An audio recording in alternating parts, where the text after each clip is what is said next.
Olá, bom dia. Já é quinta-feira, 28 de maio de 2020.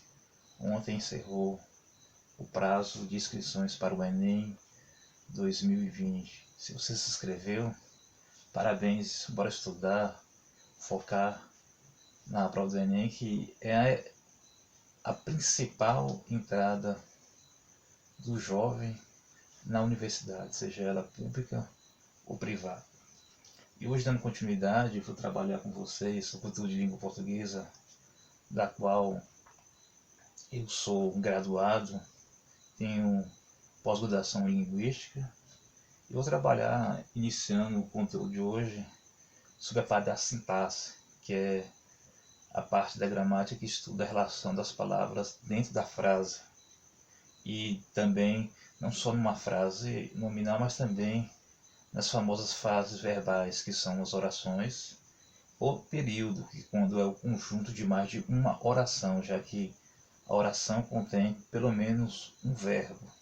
E tendo mais de um verbo, ela é um período que podemos constar como período simples e composto. Simples é quando há a presença de apenas um verbo, e composto quando há a presença de mais de um verbo.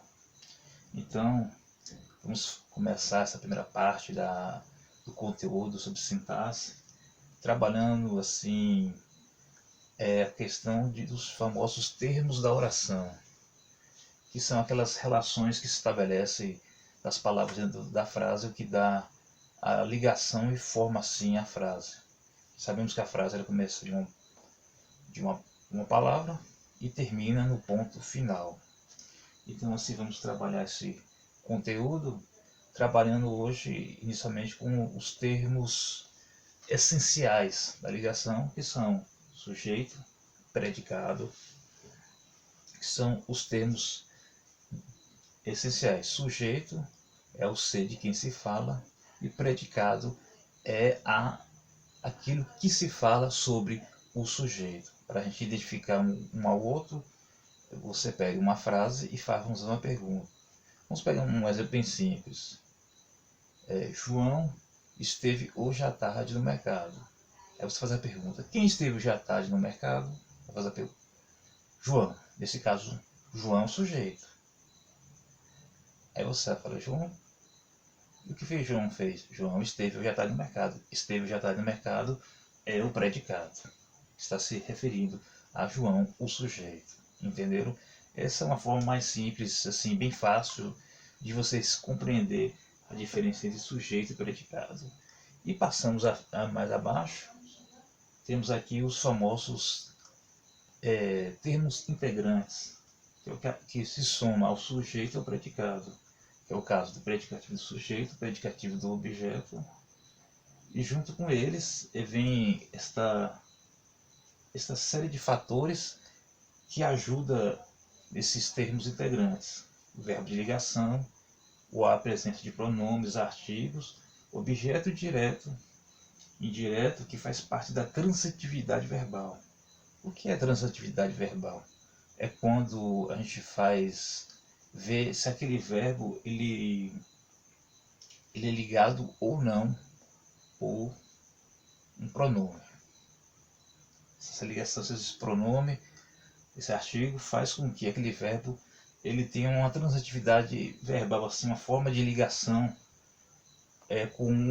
entre o sujeito e o predicado através do verbo de ligação, se ele é ligado através de um pronome ou não. Se é ligado através de um pronome, objeto direto. Se não precisa de um pronome para se ligar, completar, objeto direto. Vou dar um exemplo aqui de uma frase. O governador da Bahia precisou viajar para o exterior. Vamos fazer a pergunta para saber, já que é uma oração, né, vamos saber qual objeto foi utilizado aí. O governador precisou do o que? Viajar para o exterior. Precisou o que? Objeto direto. Que não houve necessidade do pronome. Agora, se eu digo Lucas, Lucas estava trabalhando. Lucas estava... não, me atrapalhei aqui. Não, vou dar o exemplo objeto indireto. Lucas precisa de transplante de rins. Lucas precisa do que? Pronome. Objeto indireto. Porque você faz a pergunta do que? Ou seja, do que? Para que? Objeto direto. O que? Qual? Objeto direto. No caso aqui, essa transitividade você vê por esses pontos aqui. Mas devemos lembrar também que se é só objeto direto, é verbo transitivo direto. Se é só indireto, verbo transitivo direto. Mas há orações que são os dois ao mesmo tempo. Nesse caso a gente chama de bitransitivos, já porque pega os dois ao mesmo tempo. Existem exemplos de frases que você vai encontrar a necessidade de trabalhar com esses dois objetos ao mesmo tempo na frase, direto e indireto. Nesse caso é o bitransitivo. E tem aqueles que não precisam de um dos dois. Por exemplo, hoje choveu. Você sabe que é uma chuva, choveu. Nesse caso, ele é intransitivo, porque ele não precisou de um complemento, não precisou de um objeto. Geralmente, os verbos que não precisam de complemento de objeto são chamados verbos impessoais, como os fenômenos da natureza, por exemplo. E algum verbo que indica estado. Geralmente, eles são impessoais, não pedem transitividade, eles são intransitivos. Como a questão do fenômeno da natureza que eu citei. Lembrando a questão do predicativo, do sujeito, do objeto, é quando você vai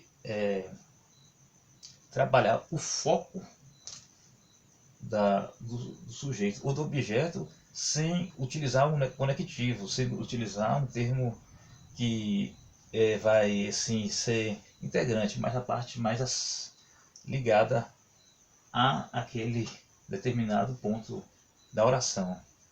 Vejamos qual seria eu digo lá uma frase. João e Marcos estavam em uma caravana. João, Marcos é o predicativo. No caso, o João e Marcos, o artigo, e o i, que é um aditivo, já que estão unindo os dois, eles não fazem parte do predicativo. Eles fazem parte do sujeito, mas não do predicativo, porque o predicativo é o núcleo daquele sujeito.